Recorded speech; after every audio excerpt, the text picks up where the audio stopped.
ADD and ADHD drugs can be useful treatments, but are also powerful stimulants and can be abused. In schools across the country, students are either over-consuming or selling these drugs to others. MTN's Kenneth Webb checked to see what's happening locally. Well, definitely there are drugs in our community, and the high school being a larger entity of the community, we do know that our students are being exposed to drugs that are in the community, and it is a community issue. But school officials tell us prevention programs are working to protect local students. Through youth surveys, our teenagers at Bozeman High are at or below state and national averages for drug use. So it hasn't risen to a level where we think it's extreme. According to the Youth Risk Behavioral Survey, Bozeman High School did rank lower than the national average, but only slightly. The national average for those students that have ever taken a medication without having a prescription for it was 16.8%. The Bozeman High School average is 12.08%. Students that were offered, sold, or given an illegal drug on school property nationally was 21.7%. At Bozeman High School, the average is 18.33%.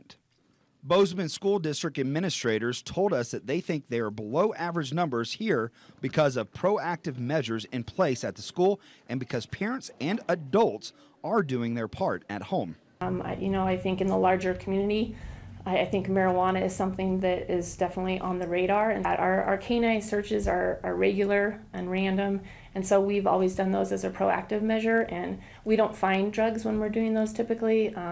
Our health teachers teach about different drugs and the effects of using those, consequences associated with choosing to.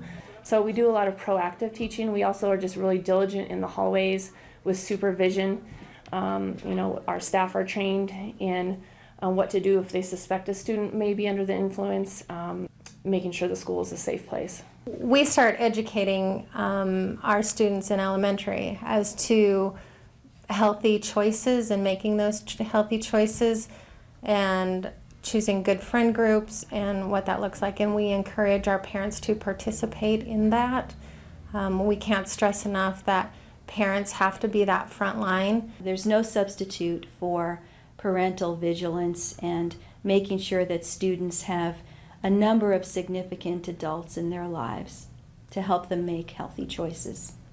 From a medical standpoint, there can be severe consequences if you either overconsume or give someone a prescription medicine. When you are prescribed a medication by a physician, he is targeting a medication for your specific diagnosis. The quick short answer is a big term called therapeutic index, which basically means there is a range at which that drug is effective. If you are below that range, you may not see any effect. If you're above it, you may become toxic, you may have a seizure, anything is a possibility. Especially this stimulant class of medication, which gets the most press, that somehow clears that area of the brain, kind of reduces the fog, as it were, and gives you a little bit more clarity of focus. Violates federal law.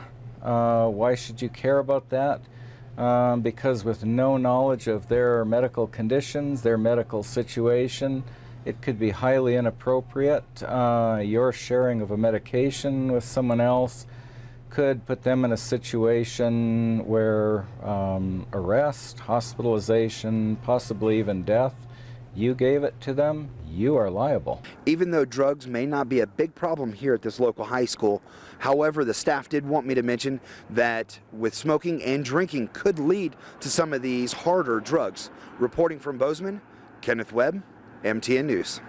To see some of the other numbers from the Youth Risk Behavior Survey from Bozeman High School, you can head over to our website.